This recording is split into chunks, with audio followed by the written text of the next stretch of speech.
श्री क्षेत्र बनेश्वर।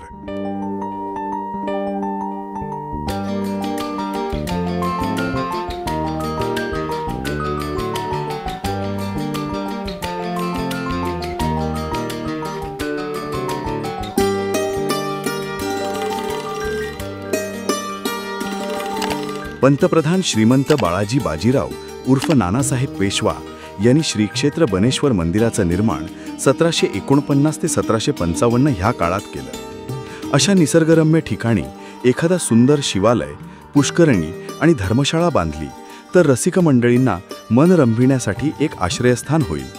शिवाय ह्या रम्य वास्तूला अशा तितक्याच रम्य निसर्गाचा शेजार जर लाभला तर त्याचं सौंदर्य आणखीनच खुलेल। अशीच संकल्पना मनात बाळगून नानासाहेब पेशव्यांनी शिवगंगा नदीच्या तीरावर इसवी सन 1749 मध्ये बनेश्वर मंदिर बांधलं। त्यासाठी पेशव्यांना 11,426 रुपये, 8 आणे व 6 पै इतका खर्च आला। मुख्य मंदिर सारही बाजूंना बंदिस्त अशा आवारात बांधलेले असून मंदिराच्या आग्नेय बाजूस दरवाजा आहे। ह्या दरवाजातून खाली उतरून मंदिराकडे जावं लागतं।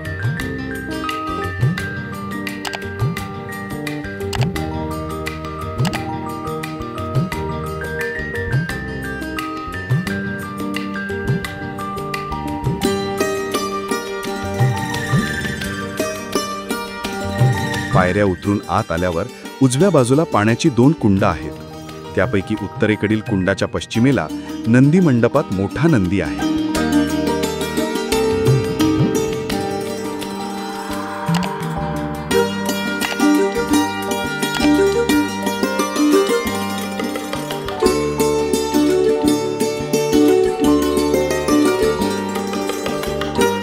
नंदी मंडपाच्या समोर श्री बनेश्वराचं मंदिर आहे।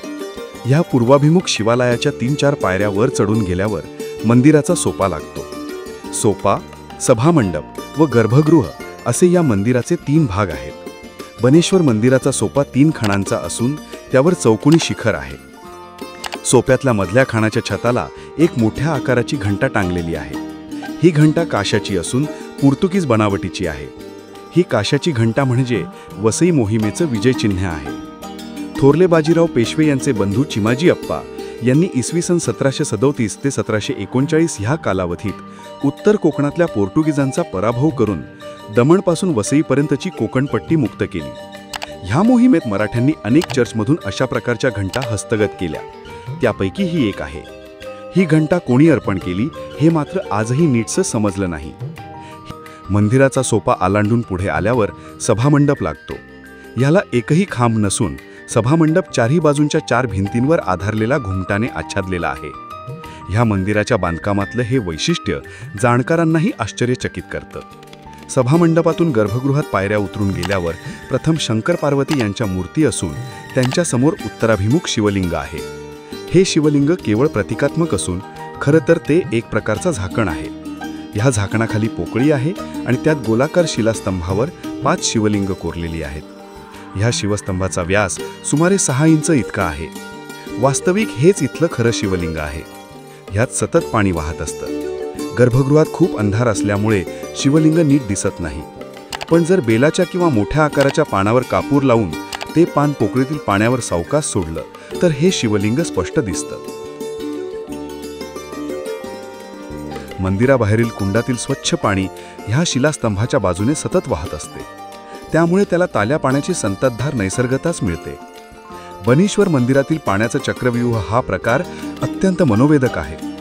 ह्यात कल्पनाशक्तीचा मोठा कुशलतेने वापर करून मंदिरात सर्वत्र पाणी खेळवलेलं आहे। सर्वप्रथम जवळच्या उंचवट्यावरील सर्व झऱ्यांचं पाणी एकत्र करून पाण्याचा खजिना तयार केला आहे। यातील पाणी एका कोनाड्या वाटे एका लहानशा हौदात जमा होत। त्या हौदाच्या शेजारीच सुमारे 15 फूट औरस चौरस असं चिरेबंदी कुंड आहे। तो लहान होत भरला की ते पाणी या गोमुखवाटी एका चौरसाकृती कुंडात वरून पडत असतं। ह्या कुंडाच्या शेजारीच त्याच्यापेक्षा थोड्या मोठ्या आकाराचं असं दुसरं कुंड आहे। ह्यात पहिल्या कुंडातून एका छिद्रावाटे पाणी आत घेतलेलं आहे। त्यामुळे पहिलं कुंड भरल्याशिवाय दुसऱ्या कुंडात पाणी येत नाही।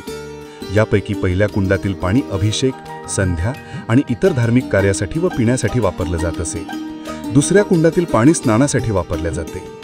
दोन्ही कुंडा सुमारे 12 ते 15 फूट खोल आहेत। कुंडामधलं पाणी स्वच्छ ठेवण्यासाठी त्यात निळसर किंवा जांभळट रंगाचे मासे सोडलेले आहेत. त्यांना पूर्वी भोर संस्थानातून हरभरे, शेंगदाणे देण्यात येत असत. त्याचबरोबर इतर भक्षकांपासून त्यांचं संरक्षणही करण्यात येत असे. मंदिरातील पाणी व्यवस्थेप्रमाणे पहिल्या कुंडातून दुसऱ्या कुंडात जातं. त्यातून ते तिसऱ्या कुंडात उजव्या बाजूच्या कुंडात येऊन पुढे मुख्य मंदिरातील गर्भगृहातील शिवलिंगाखालच्या नोकळीत येतं. अशा प्रकारचे पाणी खेळून शेवटी ते चौथा डाव्या बाजूच्या कुंडात जातं.